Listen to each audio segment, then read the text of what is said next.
Welcome to this BSPARI element brief training on informed consent and legal status, presented by DBHDS Behavior Network Supports.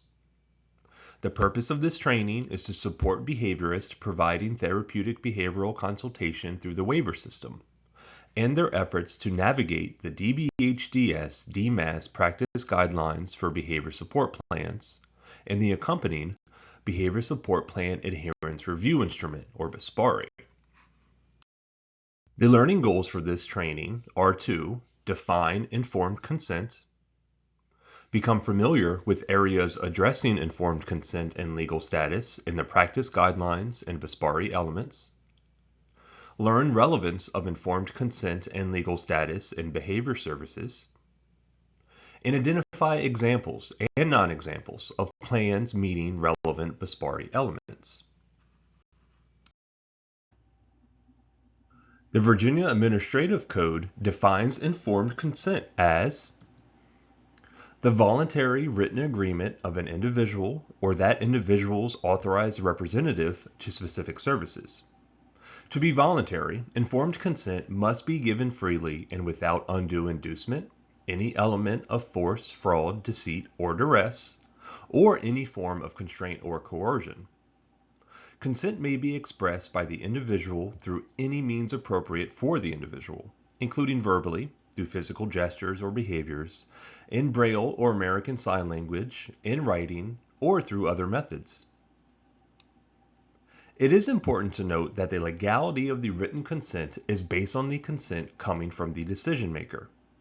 If the individual is not the decision maker based on capacity or age, then best practice is to still involve them in the discussions and seek to obtain their preferences, in addition to gaining consent from their authorized representative. The Virginia Administrative Code defines authorized representative as a person permitted by law or this chapter to authorize the disclosure of information or to consent to treatment and services or participation in human research. The decision-making authority of an authorized representative recognized or designated under this chapter is limited to decisions pertaining to the designating provider. Legal guardians, attorneys in fact, or healthcare agents appointed pursuant to Section 54.12983 of the Code of Virginia may have decision-making authority beyond such power. The Commonwealth of Virginia provides regulations related to authorized representatives, decision-making, and capacity, as well as appropriate signatures for therapeutic consultation. Review the links provided for more information. If you are a licensed behavior analyst or assistant behavior analyst in the state of Virginia, the Commonwealth of Virginia Board of Medicine provides regulations governing the practice of behavior analysis. This document outlines informed consent in Part 5, Standards of Professional Conduct under Practitioner-Client Communication. The DBHDS DMAS Practice Guidelines for Behavior Support Plans outline the required content areas and associated minimum elements for behavioral programming through the Therapeutic Consultation Waiver Service. Here are the minimum elements required for appropriate signatures. The BSPARI's Definition tab shows what constitutes a check and what constitutes an X for each item.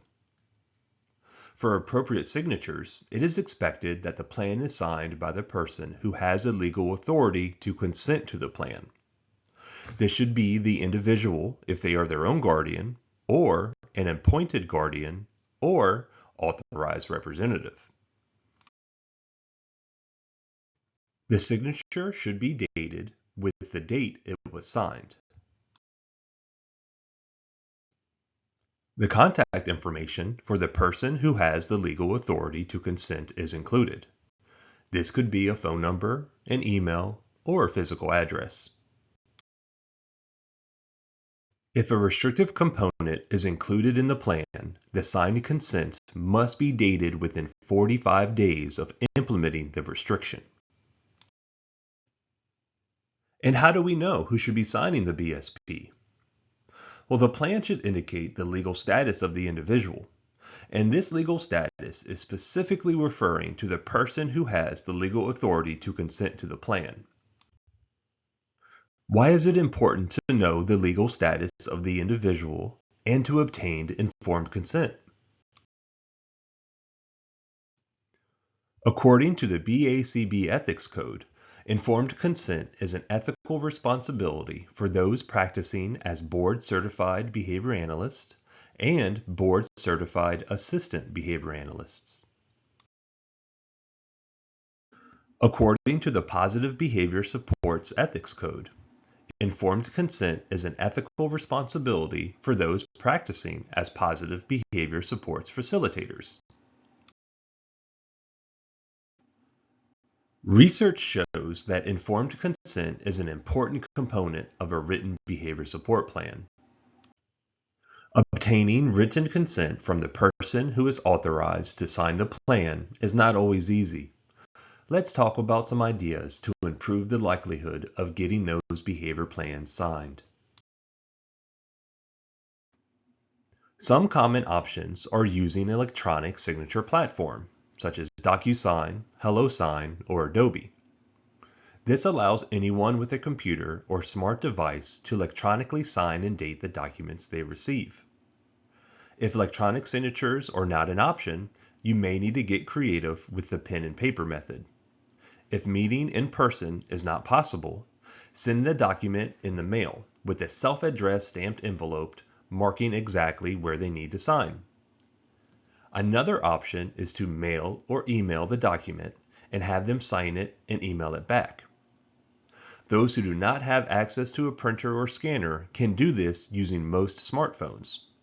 The iPhone Notes app and the Google Drive app both have scan functions that could be used by the person who needs to sign the plan.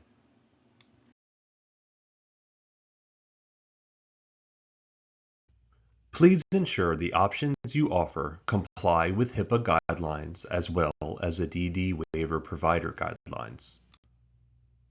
When you're having a hard time getting a plan signed, it's easy to assume guardians are forgetting, putting it off, not making it a priority, or some other explanation. Before jumping to those conclusions, which often result in frustration, make sure you set up the person who is authorized to sign the plan and yourself for success with having signed BSPs. Take time to review with the person authorized to sign the importance of written consent, as well as how to use the variety of options mentioned on the previous slide. Let's look at some fictional examples and non-examples on the BSPARI for legal status and appropriate signatures. In this example, the legal status says U.S. citizen. While this is a legal status in day-to-day language, for the practice guidelines and BSPARI scoring, it does not indicate who has the authority to consent to the plan. Therefore, this plan scores an X for legal status. Note that marital status would also not be accepted for this element. On the same plan, the signature says signed electronically. This is not accepted as a signature and therefore scores an X. The actual electronic signature needs to be present. More information on electronic signatures can be found in the DD Waiver Provider Manual in Chapter 6. In addition to the signature not being acceptable, the date is missing here. And there is no contact information listed. If the contact information were located in another section of the plan, it would be accepted. In this hypothetical example, the contact information is missing and therefore scores an X. This hypothetical plan does not have any restrictive procedures. Therefore, this element is marked as NA. In this example, legal status is blank. This plan scores an X for this element. This plan was signed by the individual, but because the legal status did not indicate who has the authority to consent to the plan, this plan scores an X. This plan is also missing the date, as well as contact information. Now let's look at some good examples. In this example, the legal status is described in the history and rationale section. This earns a check, as it indicates that the individual has the authority to consent to the BSP. Therefore, the plan should be signed by the individual, which is the case here. This earns a check for the first element in this section. There is a date with the signature indicating the date when the plan was signed and consented to. And the contact information for the individual is present.